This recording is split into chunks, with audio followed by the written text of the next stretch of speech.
ఈరోజు పరమ పవిత్ర శ్రావణ సోమవారం. ఈరోజు ఆ మహాశివుడి కృప ఉన్నవారు మాత్రమే ఈ కథను వింటారు. ఈరోజు ఒక కథ వింటే అదృష్టం పడుతుంది. ఈ కథను పూర్తిగా వినాలి.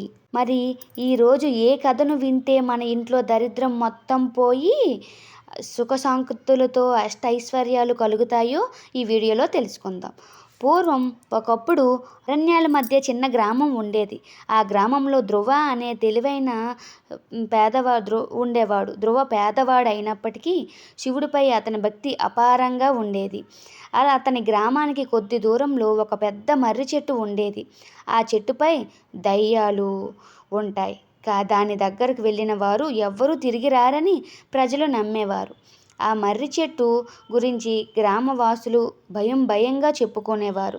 ఆ మర్రి చెట్టు వైపు చూడడానికి కూడా భయపడేవారు. రాత్రిపూట గ్రామంలోకి వచ్చి పశువులను పెంచుకొని జీవాలను తినేవి. అప్పుడప్పుడు ఆ మర్రి చెట్టు నుండి భయంకర శబ్దాలు వచ్చేవి.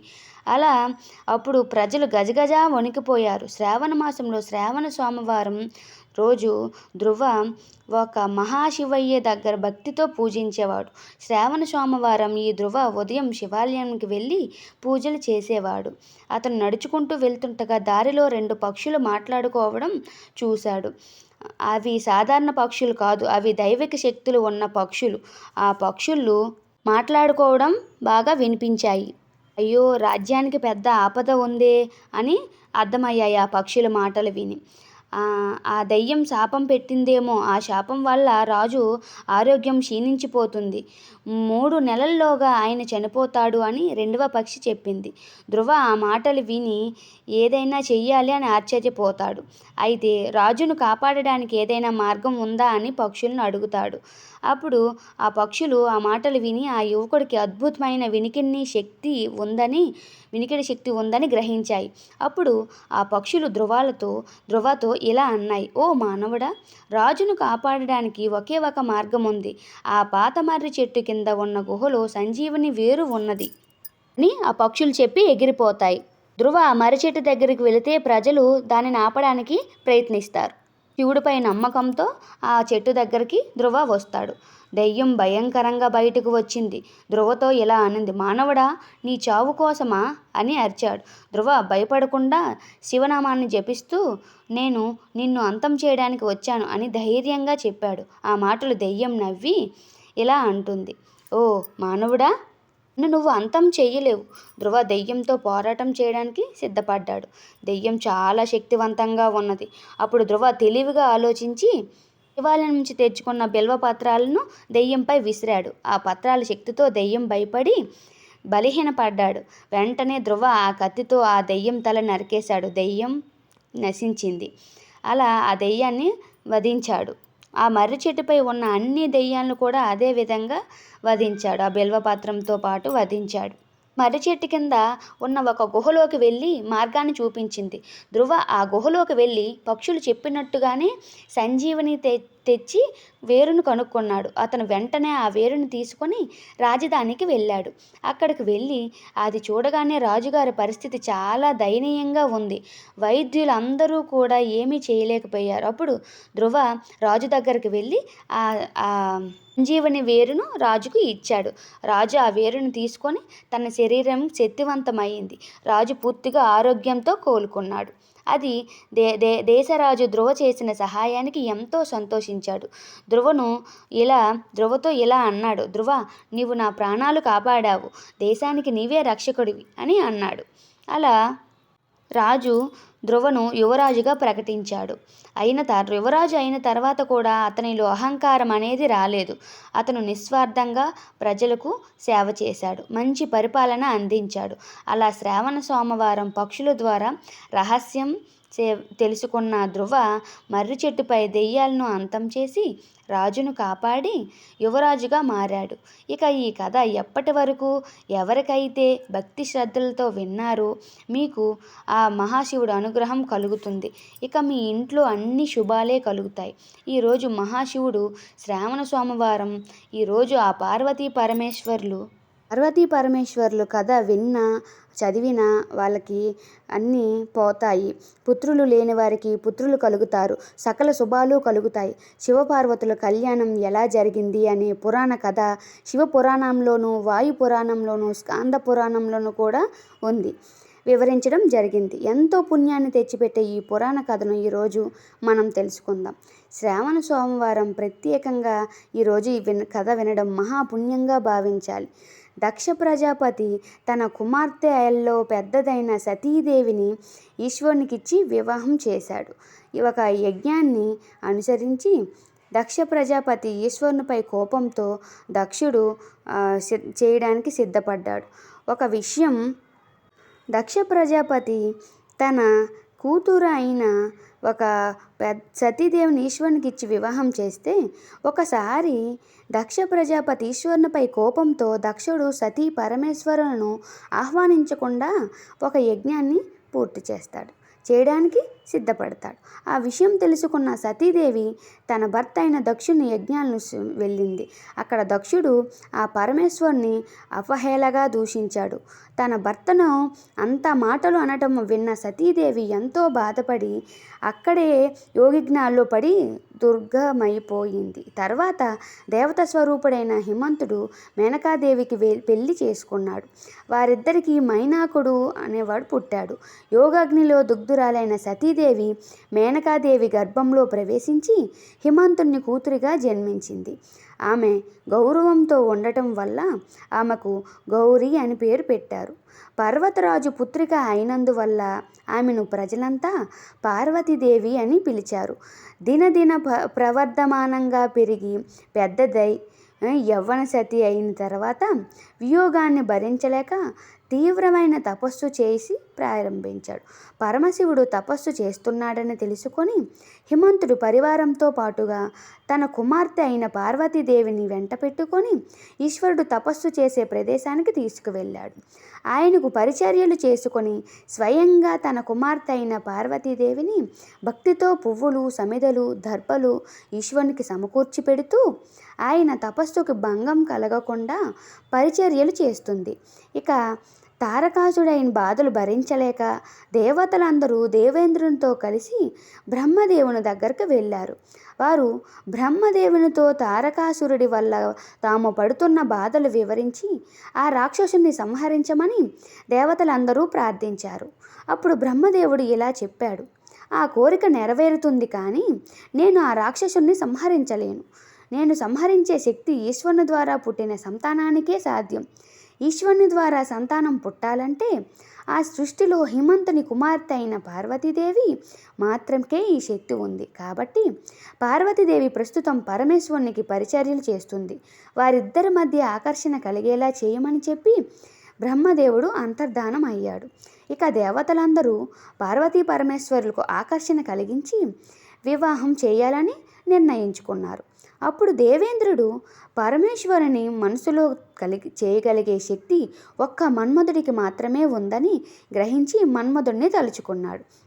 వెంటనే మన్మధుడు స్త్రీల కనుబొమ్మల వంటి అందమైన ధనుస్సును పెట్టుకొని లేత మామిడి మొగ్గను బాణంగా పట్టుకొని స్నేహితుడైన వసంతునితో ఇంద్రుని దగ్గరకు వచ్చాడు. మన్మధుడు రాగానే ఇంద్రుడు: మిత్రమా, దేవతలను మిక్కిలి బాధించే తారకాసుని చంపగలిగే శక్తి శివపార్వతులు కలిగే సంతానం వల్లనే కలుగుతుందని, అందువల్ల ఈశ్వరుని మనసు పార్వతిని ఆకర్షించేటట్లుగా నీ బాణాన్ని చెయ్యి. ఆ పనిలో వసంతుడు నీకు సహాయపడతాడు. దీనివల్ల నీకు మంచి కీర్తి కలుగుతుంది అన్నాడు. అంతటా దేవేంద్రుడు మాటలు విన్న మన్మధుడు తన భార్య అయిన రతీదేవిని వసంతునితో కలిసి శివుని దగ్గరకు వెళ్ళాడు. అక్కడికి వెళ్ళగానే దేవదారు చెట్టు మొదట్లో పులితోలు పరుచుకొని కూర్చున్న మహేశ్వరుడు మన్మధుడిని చూశాడు. ఈశ్వరుడు ధ్యానం చేస్తున్నాడు. ఇంతలో చెలికత్తెలతో పువ్వులు మొదలైన వాటిని పట్టుకొని వస్తున్న పార్వతిని మన్మధుడు చూశాడు. పార్వతీదేవి పరమేశ్వరుని దగ్గరకు వచ్చింది. అదే సమయంలో నంది శివుని నమస్కరించి పార్వతి వచ్చిన విషయాన్ని శివునికి చెప్పాడు. వెంటనే పార్వతీదేవి చెలికత్తెలు తాము తెచ్చిన పువ్వులను శివుని పాదాలకు పెట్టారు. అప్పుడు ఆ మహాశివుడు పార్వతీదేవునికి నమస్కరించింది. దానికి ఆ మహాశివుడు సవతి పోరు లేని ప్రియుని భక్తగా పొందుము అని ఆశీర్వదించాడు. మన్మధుడు వారిద్దరి దగ్గరగా చూశాడు. తాను పూలబాణాన్ని ప్రయోగించడానికి ఇదే సమయమని నిర్ణయించుకున్నాడు. మన్మధుడు బాణం సంధించేలోపే శివుడు పార్వతీదేవి ముఖాన్ని చూశాడు. పార్వతీదేవి సిగ్గుతో తలదించుకుంది. అంతలో శివుడు తన మనస్సు చెల్లించడానికి కారణం ఏమిటో అని ఆలోచించి నలువైపులా చూశాడు. దూరంగా బాణాన్ని ప్రయోగించిన సిద్ధంగా ఉన్న మన్మధుని చూసి ఆ మహాశివుడు ఆగ్రహించి మూడో కన్ను తెరుచుకొని ఆ అగ్నిజ్వాలలు మన్మధుడిని దహించి వేశాయి. తన భర్త కాలిపోవటాన్ని చూసిన రతీదేవి మూర్ఛపోయింది. తన తపస్సుకు అడ్డుపడిన పార్వతి నుండి దూరంగా వెళ్ళిపోవాలని అంతర్ధానమయ్యాడు ఆ మహాశివుడు. పార్వతి తన చెలికత్తెల ఎదుట అవమానం జరిగిందని భావించి తన తండ్రి ఇంటికి వెళ్ళిపోయింది. ఇక పార్వతీదేవి శివుని గురించి తపస్సు చేయాలని తండ్రి హిమంతునితో చెప్పింది. తండ్రి సరే అని విశాలమైన శిఖరం మీద తగు ఏర్పాట్లు చేయించాడు. అప్పుడు పార్వతి తపస్సు చేసిన శిఖరమే నేడు గౌరీ శిఖరంగా పేరు పొందింది. పార్వతి కఠిన తపస్సు చేయడానికి నిర్ణయించుకొని ఆమె అయాచితంగా లభించిన నేలను చంద్రకిరణాలను మాత్రమే స్వీకరిస్తూ తపస్సు చేసింది.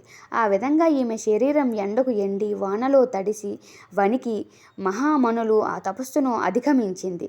ఒకరోజు మహాశివుడు మాయాబ్రహ్మచారి రూపంలో పార్వతీదేవి తపోవనానికి వచ్చాడు.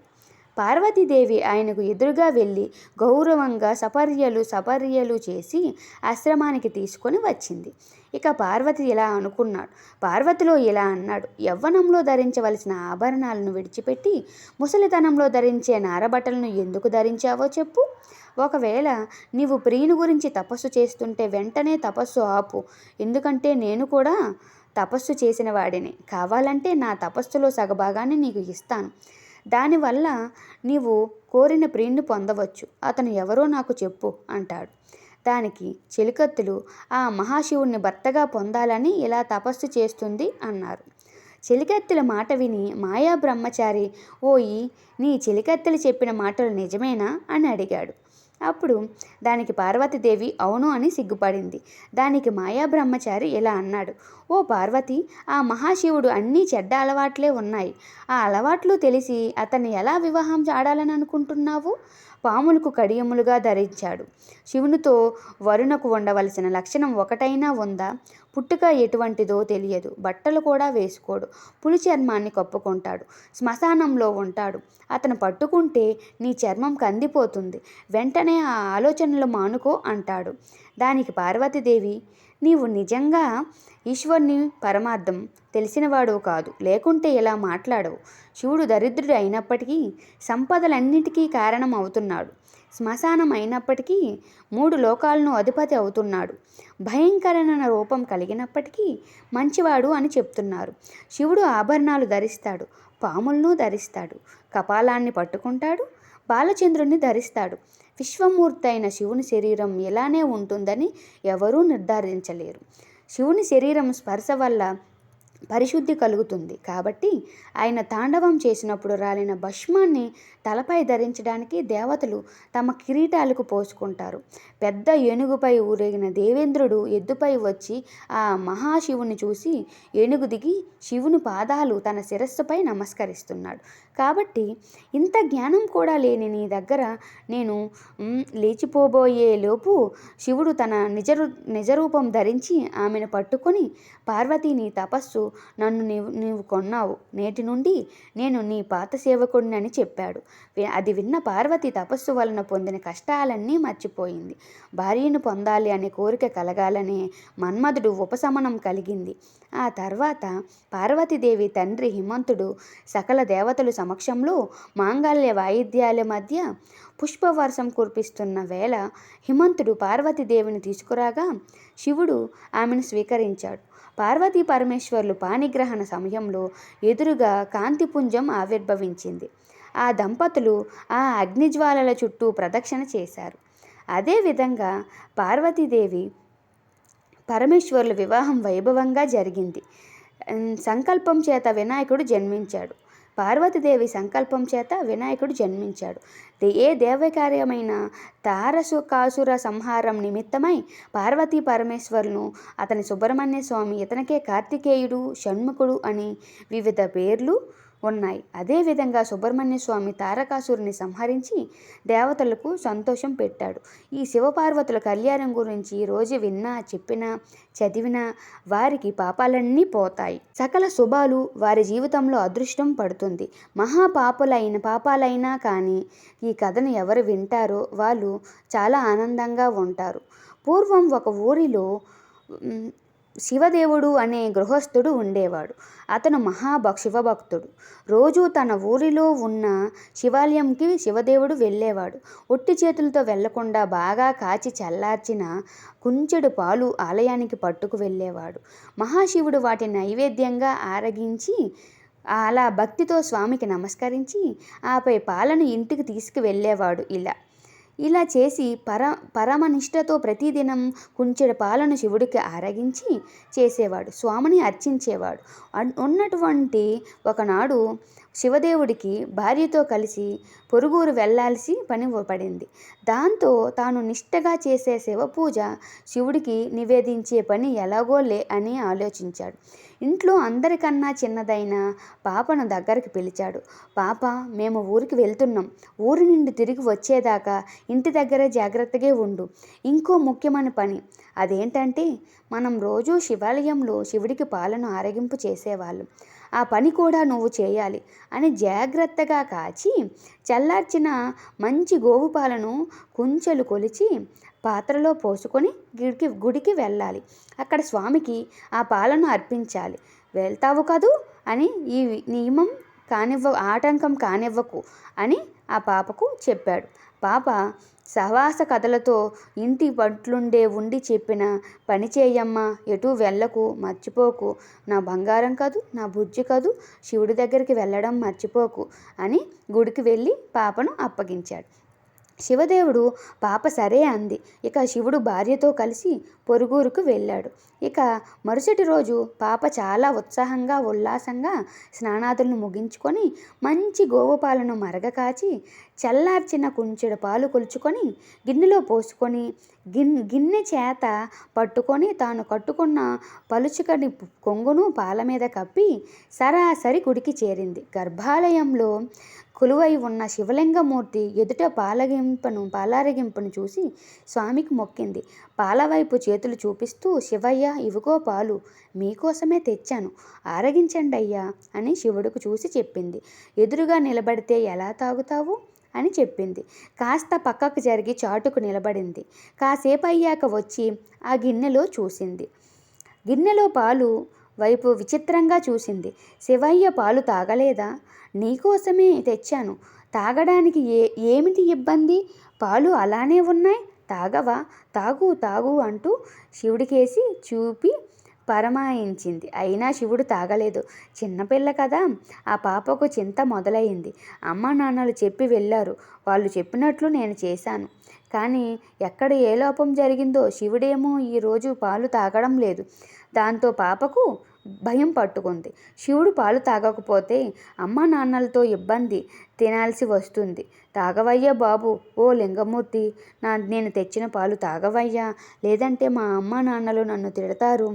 నన్ను పాలు సరిగ్గా కాచలేదా, రుచిగా లేవా, సద్దిపాలు అనుకున్నావా, ఈరోజే తెచ్చాను, లేక పొగవాసన వస్తుందా, నీళ్లు కలిపాను అనుకున్నావా, ఆవు పాలు కాదనా ఆలోచిస్తున్నావా?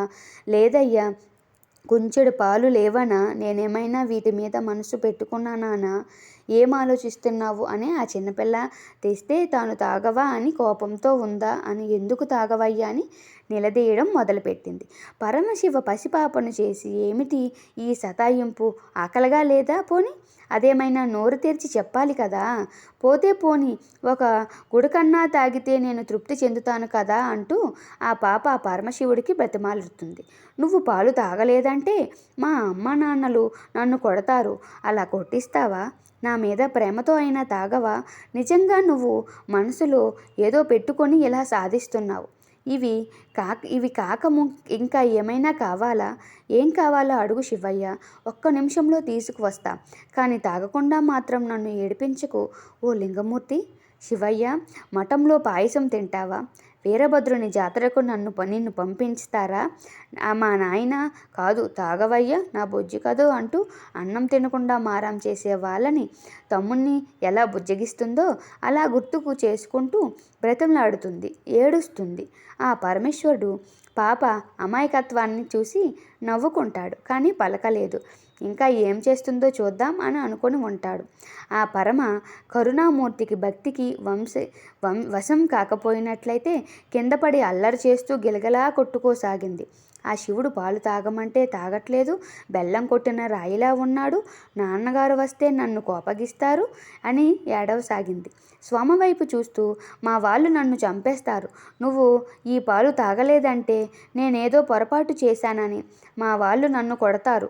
నాన్నగారు పదే పదే చెప్పిన ఈ పనిలో ఆటంకం ఎదురైందని తెలిస్తే ఆయన చేతుల్లో చావటం ఖాయం. అంతకంటే ఎక్కడే నీ ముందు చావడం మేలు అని తలను శివలింగానికేసి బాదుకుంది. ఇక సర్వేశ్వరుడు ఆగకుండా పాపను పట్టుకొని ఆపాడు. ఆ చిన్నారి ముందు సిద్విలాసంగా నిలబడ్డాడు. పాప సంతోషంతో ఎగురు గెంతులు వేసింది. దేవుణ్ణి పిలిస్తే ప్రత్యక్షమయ్యాడు, కానీ ఆ రూపం అరుదైంది కదా అని పాప అనుకుంటూ ఆనందిస్తుంది. పాప తండ్రికి అనుకోకుండా ఒకరోజు ప్రయాణం కాస్త 4-5 రోజులైంది. పాప రోజు తానే పాలు తేవడం, శివయ్యకి పెట్టడం, శివుణ్ణి నివేదించడం అది శివుడికి బాగా నచ్చింది. ఇలా ప్రతిరోజు పాలు తేవడం, శివుడు తాగడం జరిగిపోతూ ఉన్నాయి. ఒకరోజు ఊరే ఇల్లిన తల్లిదండ్రులు తిరిగి వస్తూ ఉన్నారు. ఆ సమయంలో పాప పాలను శివుడికి ఆరగింపు పెట్టి ఇంటికి వెళ్తూ ఉంది. అమ్మ నాన్నలు చూసి ఎగిరి గంతేసింది. ఇంతలో శివదేవుడు పాప చేతిలో పాలను చూశాడు. ఈ పాత్రలో పాలు లేవు, ఎక్కడికి వెళ్తున్నావు అని సందేహంగా అడిగాడు. ఇక పాప గుడిలోకి వెళ్ళి శివుడు పాలు తాగిన వ్యవహారం అంతా చెప్పింది.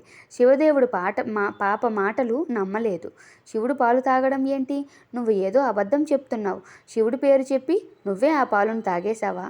నిజం చెప్పు, శివుడికి నేను చేసే వ్రతాన్ని నేలపాలు చేశావా కదూ అంటూ ఆగ్రహంతో కూతురిని అనరాని మాటలు అన్నాడు. పాప ఎంత చెప్పినా సరే అతను వినలేదు. ఆ పాప మాటలు కూడా నమ్మలేదు. శివదేవుడు మరునాడు పాప వెంట పరమేశ్వరునికి వచ్చి పాప పాలను శివుడి ముందు ఉంచింది. లింగమూర్తి ఆరగించవయ్యా అని పిలిచింది. అప్పుడు స్వామి పలకలేదు. అప్పుడు శివదేవుడికి పట్టరాని కోపం వచ్చింది. ఒకరోజు పాలు తాగే శివుడు ఇవాళ తాగలేదే, చూడను లేదు అని కన్నతండ్రినే అబద్ధపు మాటలతో మోసం చేస్తావా? ఎన్ని కథలు చెప్పి మోసం చేశావే పాపిష్టిదానా, ఎంత శివదోహం చేశావు అని శివుడికి తెచ్చిన పాలను నీ పొట్టలో పోసుకున్నావా? ఉండు నీ పని చెప్తా అని నాటకం ఆడుతావా అని ఊరికే వదిలిపెట్టను, నీ పొట్ట చీలుస్తా అంటూ ఆక్రోశంతో పాప మీద ఉరికాడు. ఆ తండ్రి పాప భయంతో వణికిపోయింది. అటు వెళ్ళాలో తెలియక గట్టిగా ఏడుస్తూ లింగ అంటూ లింగస్వరూపాన్ని గట్టిగా పట్టుకుంది. ఇదిగో శివయ్య అంటూ భయపడకు. అత్యంత దయతో మహాలింగమూర్తి పాప మీద వాత్సల్యంతో తన వక్షస్థలాన్ని తెరిచాడు. తండ్రి వెంటపడుతూ పాప వెంట్రుకలను ఈడ్చుకున్నాడు. యువతునికి లాగబోయాడు. అప్పటికే పాప శివునితో ఐక్యమైపోయింది. వెంటనే ఆ దివ్యలింగం ఆ పాప మాయమైపోయింది. ఎంతో నిశ్చలమైంది ఆ పాప భక్తి, అమాయకత్వం. అదే శివుడికి ఇష్టమైనది. అందుకే తండ్రిని కాదని బిడ్డకు దర్శనమిచ్చాడు. తనలో ఐక్యం చేసుకున్నాడు. దానికి ఇంతకన్నా నిదర్శనం ఏముంది? జరిగిందంతా తెలుసుకొని ఆ శివదేవుడు సిగ్గుతో తలదించుకున్నాడు. ఆనాటి నుండి ఆ పాప గోడగూచి అనే పేరుతో స్థూపింపబడుతుంది. ఎవరైతే ఈ పవిత్ర కథను విన్నారో మీ అంత అదృష్టవంతులు ఇక ఉండరు, శివలోకం పొందుతారు. ఆ మహాశివుడు దివ్య ఆశీస్సులు మీకు నేరుగా అవుతాయి అని శ్రావణ సోమవారం మహాశివుడికి అత్యంత ఇష్టమైన రోజు. ఈరోజు ఆ కథను ఎవరు వింటారో వాళ్ళు చాలా అదృష్టవంతులు. ఈ కథ ఎంతో జ్ఞానవర్ధకమైనది కథ. ఈ కథను శ్రద్ధగా వింటే పాపాలు మొత్తం పటాపంచులు అవుతాయి. తెలుగు లేని రాజయోగం పడుతుంది. మరి ఈరోజు ఈ కథ వింటే మన ఇంట్లో సకల శుభాలు కలుగుతాయో ఈ వీడియోలో తెలుసుకుందాం. పూర్వం ఒకానొకప్పుడు దేవగిరి అనే పట్టణంలో సుధర్ముడు అనే పేదవాడు ఉండేవాడు. అతను త్రికాల సంధ్యావందనం చేసి మనస్సు ఉన్న వారిపై ఉన్నాడు. భగవంతుని యందు మనసు రమించడం చేత తనకి ఇది చాలా ఇష్టమైనది కానీ ఎన్నడూ భావన చేయలేదు. తనకి ఒకటి లేకపోవడం కూడా అదే అనుకోగలిగేటటువంటి సంపన్నత కలిగిన హృదయం కలవాడు. ఆయన భార్య పేరు సుదేహ. ఆమె సౌశల్యపతి, భర్తను ధర్మయమునందు నిరంతరం అనువర్తించే స్వభావం కలిగిన తల్లి. చాలా కాలం అలా ఉంటూ ఉండగా వీరిద్దరి బిడ్డలకు కలగలేదు. ఆమె ఎంతో బాధపడింది. అప్పుడు ఆయన భార్యతో ఇలా అన్నాడు, ఏమిటి నీ వెర్రి? ఎవరికి తల్లిదండ్రులు, ఎవరి స్వార్థం వారిదే. అటువంటి బిడ్డల కోసం ఎందుకు నీకు ఈ అలజడి? నువ్వు ఈ సంబంధము ఈశ్వరుని యందు పెట్టు, తరిస్తావు. నీతో పాటు నేను కూడా తరిస్తాను. ఈ బిడ్డలు, సంసారం మనం తరించడానికి ప్రతిబంధకములు. అందుకని మరో ఆలోచన లేకుండా ఈశ్వరుని యందు ఇలా పెట్లు అని చెప్పాడు. ఆ మాటలు విన్న తర్వాత ఆవిడ తన మనసును సర్దుకుంది. ఇలా ఉండగా ఈవిడ ఒకసారి పొరుగింటికి వెళ్ళింది. ఈ సందర్భంలో స్త్రీల మధ్య ఏదో గొడవ వచ్చింది. సుదేహ తనకు తెలిసిన ఒక మంచి మాట చెప్పింది. అది విన్న పక్క ఆవిడ, చెప్పడానికి నీకున్న యోగ్యత ఏమిటి అని అనేసింది. ఆ మాటలకు సుదేహ చాలా బాధపడింది. జరిగిందంతా భర్త దగ్గరకు వెళ్ళి చెప్పింది. అప్పుడు ఆయన ఇలా అన్నాడు, నేను ఎంత చెప్పినా నీవు బిడ్డల గురించే ఆలోచిస్తున్నావు. మనసును ఈశ్వరుని వైపు మార్చుకోలేకపోతున్నావు. బిడ్డలు కలగపోవడానికి దోషం నీదో నాదో తేల్చడానికి ఒక పరీక్ష పెడతాను. ఈ విషయాన్ని ఆ ఈశ్వరుడు అడుగుతాడు, చెప్పు. తర్వాత ఆవిడకు చెప్పకుండా ఒక పరీక్ష పెట్టాడు. 2 పూలదండలు తెచ్చి భగవంతుని పాదాల దగ్గర పెట్టాడు. 2 పూలు పెట్టి ఆయనకు, శివుడికి ఒక విజ్ఞానం చేశాడు. ఒకవేళ నా యందు బిడ్డలు పుట్టడానికి దోషం ఉంటే ఆవిడ ఈ దండ ముట్టుకుంటుంది.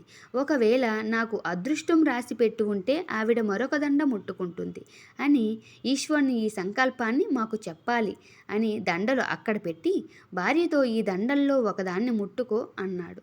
ఆయన ఏ దండ ముట్టుకోమంటే పిల్లలు పుడతారని సంకల్పం చేశాడు. దానికి విడిచిపెట్టి 2వ దండను తీసింది. అప్పుడు ఆయన తమ ఇద్దరికీ ఇక సంతానం కలుగుదని, ఇక సంతానం గురించి తనను ప్రశ్నించవద్దని ఈశ్వరుని యందు మనసు పెట్టుకోవాల్సిందిగా చెప్పాడు. అప్పుడు ఆవిడ ఇలా వదల్లేదని, నా కొడుకు పుట్టకపోయినా బాధ లేదు, కానీ అమ్మ అని పిలుచుకోవడానికి మీరు మరొక వివాహం చేసుకోండి. ఆమె వల్ల మీకు సంతానం కలుగుతారు కదా, వాళ్ళు నన్ను అమ్మ అని పిలిస్తే చాలు అని చెప్పింది. అప్పుడు భర్త ఇలా అన్నాడు, ఈ పని నువ్వు చెప్పినంత తేలిక కాదు. ఇది ఒకనాడు నీ యందు పెనుభూతమై కూర్చుంటుంది కాబట్టి నేను పెళ్లి చేసుకోను అన్నాడు. అప్పుడు ఆవిడ చచ్చిపోతానంత మహటం చేసింది. ఇక ఆవిడ మాట కాదనలేక ఆవిడ చెల్లెల్ని వివాహం చేసుకున్నాడు. ఆమె పేరు గృష్ట. సంతోషంగా కాలం గడుస్తుంది. గృష్టకి ఒక లక్షణం ఉంది. అది ఏంటో జరిగిన ముందు దానికి అక్కకే చెప్పింది. భర్త కూడా పెద్ద భార్యను గౌరవించి ముసులుతున్నాడు. ఆవిడ ప్రతిరోజు 101 వాగ్గేవ లింగాలను అర్చన చేసేది. ఆయన తర్వాత 101 లింగాలను తీసి ఒక సరోవరంలో కలుపుతుండేది. ఆవిడ చేసిన ఈ పూజల వల్ల ఆయనకు నాన్న పిలుచుకోగల అదృష్టం కలిగింది. 3 సంవత్సరాలలో ఆవిడ దాదాపు 1,00,000 లింగాలకు పూజ చేసింది. తదుపరి ఆమె గర్భాన్ని ధరించింది. అనగా అంత పాపం ఎంత అర్చనతో వినిగిపోయింది. ఇప్పుడు ఆవిడ 3 సంవత్సరాల తర్వాత గర్భం ధరించి పండంటి మగపిల్లాడిని కన్నది. ఇంట్లో అందరూ సంతోషంగా ఉన్నారు. నెమ్మదిగా ఆ పిల్లవాడు పెద్దవుతూ ఉన్నాడు. ఆ పిల్లవాడికి యుక్త వయసు వచ్చింది. దానికి వివాహం చేశారు. వీళ్ళైతే సుదేహను గౌరవంగా చూశారు. కానీ వియ్యాల వారు సొంత తల్లి ఎవరైతే ఉన్నదో ఆవిడికే పెద్ద పీట వేశారు. దాంతో మొదటి భార్య అయిన సుదేహలో కక్ష కలిగింది. అసూయ ప్రబలడానికి ఇదే హేతువు అయింది. ఒక కొడుకు ఉండటమే తన చెల్లి అంత ఆదరణ పొందడానికి కారణమని తలచి, ఆ కొడుకే లేకపోతే తన చెల్లెలు కళ్ళ వెంట నీటిధారలు కారుతుండగా గుండెలో బాదుకొని ఏడిస్తే తప్ప తన అగ్ని చల్లారదని భావించింది. ఒకరోజు కొడుకు కోడలు పనుకొని ఉన్నారు. ఆ సమయంలో తన భార్య నిద్రపోతున్న పిల్లవాని గదిలోకి వెళ్ళి తన కత్తితో ఆ పిల్లవాడిని పొడిచి చంపి శరీరాన్ని ముక్కలుగా చేసి మూట కట్టి ఆ మూటను తీసుకువెళ్ళి తన చెల్లెలు రోజూ శివలింగాలను కలిపే చోట నీటిలో పారవేసింది. ఇక సుదేహ భర్త తెల్లవారుజామునే సంధ్యావందనం చేసుకొని గుడిలో ధ్యానం చేసుకునేందుకు నదీ తీరానికి వెళ్ళిపోయాడు. అలాగే చిన్న చిన్న భార్య కూడా 101 శివలింగాలకు అర్చన చేస్తుంది. పిల్ల దేవిని చూసింది. తన ఒంటి మీద పక్క బట్టల మీద నెత్తురు ఉంది. ఆ దృశ్యాన్ని చూసి గొల్లుమని ఏడుస్తుంది. ఇక సుదేహ గబగబా లోపలికి వెళ్ళి చూసి, అయ్యో కొడుకు పోయాడమ్మా అని ఈవిడ కూడా ఏడుస్తూ కృష్ణ ఏడవదే అని చూపిస్తుంది. కృష్ణ శివార్చన చేస్తుంది. ఆవిడ ఇలా అన్నది, ఎవరో బిడ్డను ఇచ్చారు, వారే ఆ బిడ్డను రక్షిస్తారు, వారిని ఆయన రక్షిస్తాడు అని శివలింగాలకు పూజ చేసి తదుపరి ఆ పూజ చేసిన తర్వాత శివలింగాలను నీటిలో కలపడానికి నది వద్దకు వెళ్ళి చూసేసరికి కొడుకు శరీర భాగాలు ఆ నీటి మీద తేలుతూ కనబడ్డాయి. చిత్రం ఏమిటంటే ఆమె ఏమీ అనలేదు. ఆ దృశ్యాన్ని చూసి శివుడు తట్టుకోలేకపోయాడు. అది విచిత్రం. ఆ భక్తిని శివుడు భరించలేకపోయాడు. వెంటనే అమ్మా అమ్మా అంటూ పిల్లవాడు వచ్చేసి పెద్దమ్మ చంపగా నీ పూజకు శివుడు మెచ్చి నన్ను బ్రతికించాడు అని చెప్పాడు. ఇక కృష్ణ ఇలా అన్నది, నాయన నిన్ను కాపాడిన మహాకాలుడు అని ఆయనే తీసుకువెళ్ళగలడు, ఆయనే బ్రతికించగలడు, ఆయనే నిన్ను రక్షించాడు అంది. ఇక కొడుకు పెద్దమ్మను భరించలేని కోపంతో అనేక మాటలు అన్నాడు. కానీ తల్లి అయిన కృష్ణ, నాయన నీవు మాట్లాడేది తప్పు, పెద్దమ్మను అలా అనకూడదు, ముక్కంటి స్వామి నిన్ను రక్షించాడు, ఆయన రక్షణ ఉన్నంతకాలం ఎవరూ నిన్ను ఏమీ చేయలేరు అని ఎవరి మీద కోపం మనసులో లేకుండా ఇంట్లోకి వెళ్ళిపోతుంది. ఇది కూడా శివుడు తట్టుకోలేక 3 కన్నులతో త్రిశూలం పట్టుకొని, కృష్ణ ఈ త్రిశూలంతో నీ అక్కకు పాడి చేస్తాను అన్నాడు. ఇక కృష్ణ అడిగింది. ఈశ్వరుడు తెల్లబోయాడు. ఎందుకేమిటి, ఆవిడే నీ కొడుకు చంపేసింది అని చెప్పాడు. ఇక కృష్ణ ఆ మహాశివుని పలు విధాలుగా స్తుతించి, స్వామి ఈ సంఘటన వల్లే ఇలా నీవు ఎంత ఉదారుడివో లోకానికి తెలిసింది అన్నది. ఎవరు చంపారో లోకానికి తెలిస్తే ఎంత ప్రేమ ఉందో తెలియకపోతే ఎంత నిన్ను నమ్మిన వారికి నాశనం లేదని లోకాలన్నిటికీ తెలుసు. కాబట్టి ఈశ్వరుని ఈ పాదాల యందు భక్తిని నాకు ఎల్లవెల్లలా కలిగేలా చేయి. మా అక్క వల్లనే కదా నాకు కొడుకు కలిగాడు, మా అక్క వల్లే కదా నాకు నీ యందు పూనిక కలిగినది, ఈ ఔదార్యాన్ని ఇలా అనుగ్రహించు అంది. ఇక ఆమె మాటలు త్రిశూలం పట్టుకున్న మహాశివుడు శాంతించి, సరే నేను నీకు కనబడ్డాను కనుక ఏదేమీ ఒక కోరిక కోరుకో అన్నాడు. దానికి శివుడు ఇలా అన్నాడు, ఆ కోరిక ఏమిటంటే, కృష్ణ అది ఒకటే అడుగుతుంది. నీటిలో రోజు 101 శివలింగాలను తీసుకువచ్చి కలిపాను. ఆ నీటిలోనే నీవు జ్యోతిర్లింగాలుగా వెలువు. నీ దగ్గరకు వచ్చి నమస్కరించిన వాళ్ళందరినీ ఇలా కాపాడు అన్నది. అప్పుడు ఆ మహాశివుడు, తప్పకుండా అలానే చేస్తాను. నీ కోరిక మేరకు నేను ఆ ప్రదేశంలో జ్యోతిర్లింగాలుగా ఉంటాను. నీ పేరు మీద గృష్ట్యేశ్వరుడు అనే పేరుతో వెలుస్తావు. నీవు గొప్ప భక్తురాలు. ఇక్కడకు వచ్చినటువంటి అందరూ నిన్ను తలుసుకోవాలి. ఒకసారి నీ చరిత్ర జ్ఞాపకం తెచ్చుకోవాలి. జీవితంలో ఒక్కసారైనా ఈ కథను విన్నవారికి వారి ఇంట్లో సకల శుభాలు కలుగుతాయి. వారికి కష్టాలు బాధలు తొలగిపోతాయి. ఈశ్వరుడు ఔదార్యం వల్ల గుర్తుకు రావాలి. ఈ నా ఔదార్యం ప్రకటితం అయిపోతే కారణం నువ్వే కాబట్టి నిన్ను తలుచుకొని నన్ను తలుచుకోవాలి. నా పేరు ఈశ్వరుడు కాదు, కృష్ణేశ్వరుడు అని కృష్ణేశ్వరుడై అక్కడ వెలిచాడు. మహాశివుని కృష్ణతో ఇలా అన్నాడు, 101 తరాలు నీ వంశంలో చెప్పుకోదగిన మహాభక్తురాలైన వారు ఎవరైనా ఉన్నారు అంటే నీ కుమారులుగా జన్మించి వెళుతూ ఉంటారు. అలా నీకు దూరదృష్టిని తీసివేసి ఆమెకు సద్బుద్ధిని ఇచ్చేస్తాను. ఆమె ఒకవేళ భక్తురాలైపోయింది అన్నాడు. వీటన్నిటిని కృష్ణ అడగలేదు. కానీ ఆమె భక్తితో నమ్మి నిలబడినందుకు ఆమెకు అన్ని వరాలని ఇచ్చేశాడు. కాబట్టి ఈశ్వరును నమ్మిన వారికి ఎప్పుడూ లోటు ఉండదు. కాబట్టి ఆ మహాశివ పురాణంలో ఈ పవిత్ర కథను విన్నా చెప్పినా వారికి ఎలాంటి పాపాలైనా పోయి వారి ఇంట్లో సకల శుభాలు కలుగుతాయి. చాలా కాలం క్రితం ఒక అరణ్యానికి సమీపంలో ఒక పేద కుటుంబం నివసిస్తూ ఉండేది. భార్యాభర్తలు ఇద్దరు కొడుకులు ఎంతగో శ్రమపడి ఒళ్ళు విరుచుకున్న కడుపు నిండా తిండి ఉండేది కాదు. అలానే బట్టలు కూడా లేక చిరిగినవి తొడుక్కుంటూ కాలం గడుపుతూ ఉంటారు. తన పెద్ద కొడుకు ఛీ, ఈ బతుకు బతికేనా, ఊళ్ళ వెంట తిరిగి అడుక్కోవడం అనుకుంటూ తెల్లవారుతుండగా బయలుదేరి చీకటి పడేదాకా నడిచి ఒక రాజభవనం చేరుకున్నాడు. భవనం ముందు మెట్ల దగ్గర నిలబడి ఉన్న రాజు అతన్ని చూసి, ఎవరు నీవు, ఎక్కడికి వస్తున్నావు, నీ ప్రయాణం అని అడిగాడు. దానికి పేదవాడు పెద్ద కొడుకు ఇలా అన్నాడు, మహారాజు ఒక చోటిని లేదు, ఎక్కడ పొట్ల గడిస్తే అక్కడికి అని పెద్ద కొడుకు చెప్పాడు.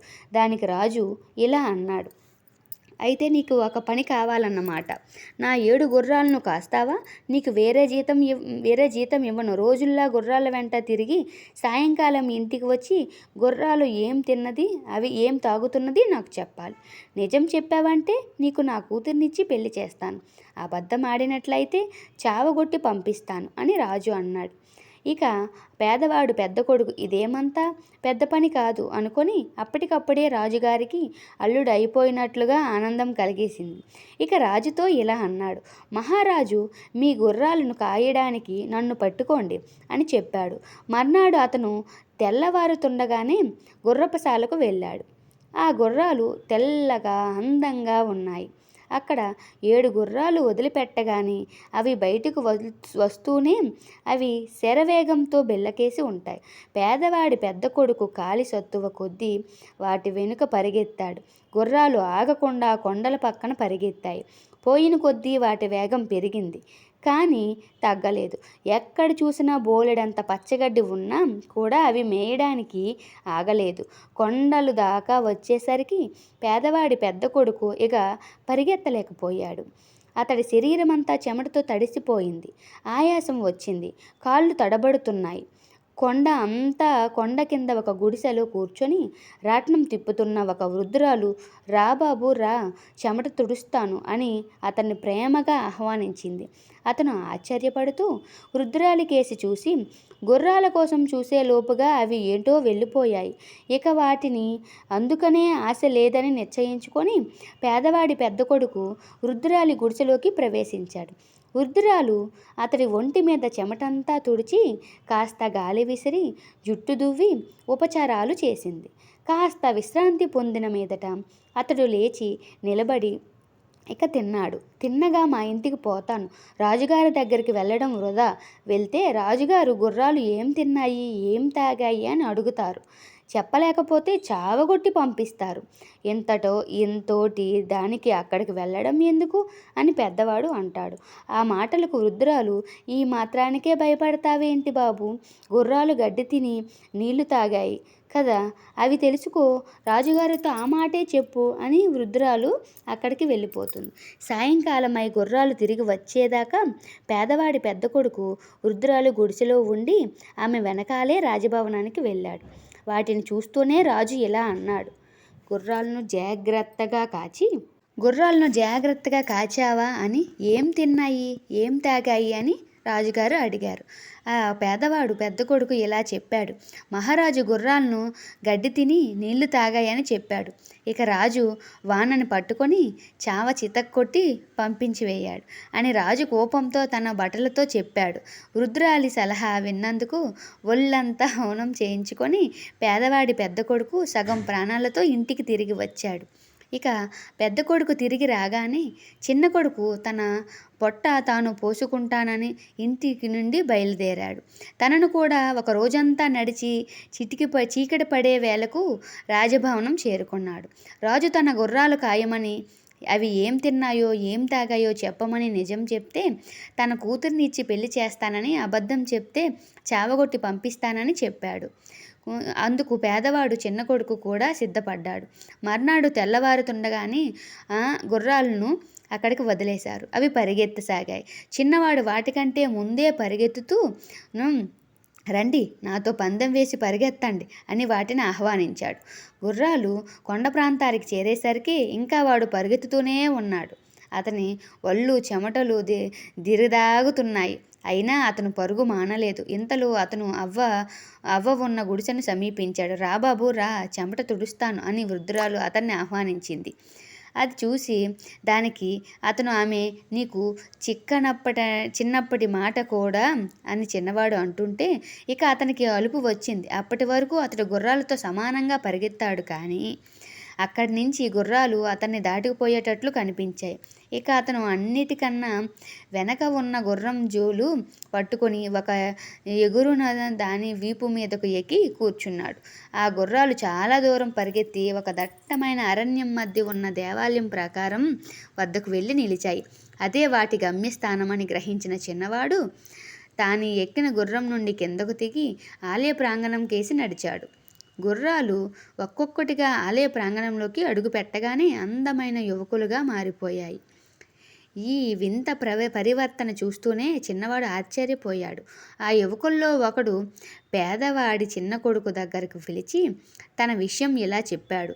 "మేము 7గురం రాజుగారి కొడుకులం. మా నాన్నను నీకిచ్చి పెళ్లి చేస్తున్నది మా చెల్లెల్నే. దారిలో నిన్ను పిలిచిన ముసలిది మాయల మారిది. అదే తన మంత్రశక్తితో మమ్మల్ని ఇలా మార్చేసింది. దాని మాత్రం ఆ ఆలయ ఆవరణంలో పనిచేయదు. అందుచేత పగలు సాధ్యమైనంతసేపు ఇక్కడే ఉండి మనుషులుగా ఉంటాము. మనుషులు తినే తిండి తింటాము. మనుషులు తాగే పానీయాలు తాగుతాము. మేము ఏమిటి తింటామో ఏమేమి తాగుతామో చూస్తావు కనుక ఆ సంగతి మా నాన్నకు చెప్పగానే ఆయన మా చెల్లెల్ని నీకిచ్చి పెళ్లి చేస్తాడు. ఆ తరువాత నీ వల్ల మాకొక ఉపకారం కావాలి. ఈ గుడి గర్భగుడిలో ఒక కత్తి ఉంది. అది మంత్రపూరితమైన కత్తి. నీవు దాన్ని తీసుకొని మాతో పాటు ఇంటికి వచ్చి రాత్రి మేము గుర్రపుశాలలో కత్తి ఉన్నప్పుడు ఆ కత్తితో మా తలలు నరికేయి. దాంతో మాకు ఈ గుర్రాల రూపం పోయి మనిషి రూపం శాశ్వతంగా వస్తుంది" అని ఆ మాటలు చెప్పి పెద్ద రాజకుమారుడు పేదవాడి చిన్న కొడుకు దగ్గరకు గర్భగుడిలోకి తీసుకుపోయి ఒక మూల ఆనించి ఉన్న కత్తిని చూపించాడు. చిన్నవాడు దానిని చూడగానే 2 చేతులు పట్టుకొని తేలికగా ఎత్తలేకపోయాడు. అది చాలా బరువుగా ఉంది. అది రాజుగారి పెద్ద కొడుకు పేదవాడి చిన్న కొడుకుతో ఇలా అన్నాడు. "గర్భగుడిలో ఒక గంట ఉంది. అందులో ఇది మంత్రజలం. దాన్ని నీవు 3 గుక్కలుగా తాగమని రాజకుమారుడు అన్నాడు. ఇక పేదవాడి చిన్న కొడుకు ఆ నీరు 3 చుక్కలు తాగి ఒక చేత్తో పట్టుకొని తేలికగా ఎత్తగలిగాడు. తరువాత రాజకుమారులు ఆ గుడి ఆవరణంలోని వంట చేసుకున్నారు. వంటకు కావలసిన సమస్త పదార్థాలు గుడిలో ఒక పక్కన ఉన్నాయి. రాజకుమారులతో పాటు పేదవాడి చిన్న కొడుకు కూడా భోజనం చేశాడు. సూర్యాస్తమయం కాబోయేదాకా వారంతా గుడిలో విశ్రాంతి తీసుకొని ఇంటికి బయలుదేరారు. పేదవాడి చిన్న కొడుకు బయటకు రాగానే రాజకుమారులు యథాప్రకారం గుర్రాలుగా మారారు. కత్తితో సహా ఒక గుర్రం పైన ఎక్కాడు. అతను గుర్రాలతో తిరిగి పేదవాడు చిన్న కొడుకు చిన్నవాడిని చూసి కళ్ళల్లో నిప్పులు రాలుస్తూ అతన్ని బెదిరించింది. ఇక పేదవాడి చిన్న కొడుకు రాజుగారు భవనం చేరగానే రాజు ఇలా అడిగాడు. "గుర్రాలను సరిగ్గా కాచావా?" అన్నాడు. దానికి పేదవాడి చిన్న కొడుకు "మహారాజా, కాస్తాను అన్న తర్వాత కాయకుండా ఉంటానా" అన్నాడు.